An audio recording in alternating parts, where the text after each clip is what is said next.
What's up guys? Today I've got a really fun video for you. So I built something. It's pretty cool. Check out my Instagram clips / shorts here and then see if you can figure out what it is I'm doing. So if you were there with me at the skate park yesterday and I told you about this, don't ruin it. But for everyone else, what was I doing here? This is a future YouTube video about doing tricks to fakie. What's the key? Why do they look so effortless? There's an invention being displayed here that could fundamentally change the way people initially learn to skateboard, especially on mini ramps, but possibly on all obstacles, even in the street. So this is a game and you're playing it. How am I doing these tricks so effortlessly? No, I didn't lose weight. There's not a drone hovering above. There's no wire or rope or harness. It's something else. It's not black magic or editing tricks. Now, if you were there with me and I told you, don't spoil this for everyone, but let me know in the comment section below if you can figure it out.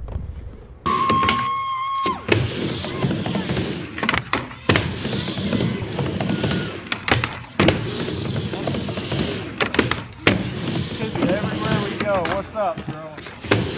Did you figure it out? So I'm using a slack line. I've had this slack line for 15 years. I'm attaching it to the guardrails on the mini ramp from one side to the other. I'm taking a piece of metal with bearings across it and I'm putting that on top of the slack line so it rolls.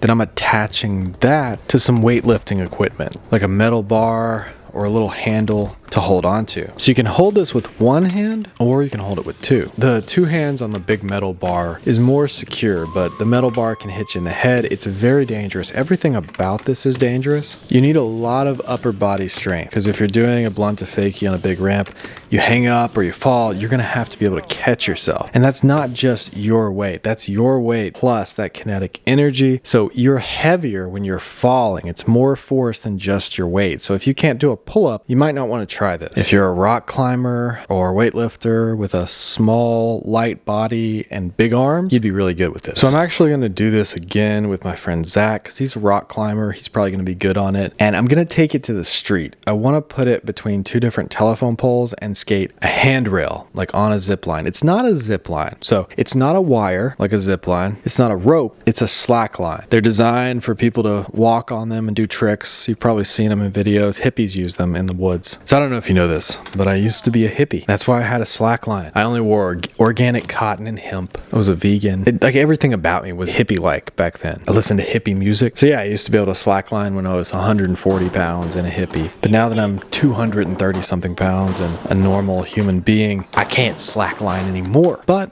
I can still skate. It would be interesting to see somebody walk across the slack line on the top of a mini ramp. Somebody was really good at it. That would be pretty cool. It's pretty high though. It's super dangerous. Everything about this video is dangerous. So don't try this at home. Don't build your own. I'm not going to sell it. Nobody should ever do this. It's probably not worth the money that you're going to pay getting into it. It's very dangerous. Now, after saying that, it could help you do blunt to fakies, pivot fakies. I've done all these tricks before. I didn't learn anything new that I couldn't already do. I didn't want to try anything else that I couldn't already do because if you fall, it could really like pull your bicep, like tear your bicep, pull your shoulder out of place. So I did fall some on the smaller ramp. On the bigger ramp, if you fall, you're not going to hit the ground because it's taller. The guardrails are taller. But on the smaller ramp, this little 2 or 3 foot ramp, I did actually hit the ground, but not as hard as you normally would. What do you guys think about this? Have you seen anyone do it before? Now, I've seen the kids in Japan, the indoor skate parks in Japan, they have zip lines and they have ropes and they train people to do tricks. That's why all the Japanese kids are so much better than the Americans. I've seen Steve-O's backyard where he has the rope and it broke. I've seen a lot of indoor skate parks